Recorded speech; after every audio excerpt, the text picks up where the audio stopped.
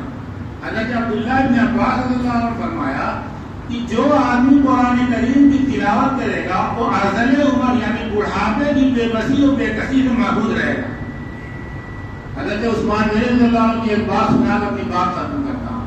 وہ فرماتے ہیں کہ جب تمہارا دل پاک صاف اور شفاف ہوگا تو تمہارا دل یہ قرآن پڑھنے میں لگے گا. یہ اللہ کی کتاب ہے، یہ وہ پاکیزہ کتاب ہے جو گندے قلوب میں نہیں ٹھہرتی.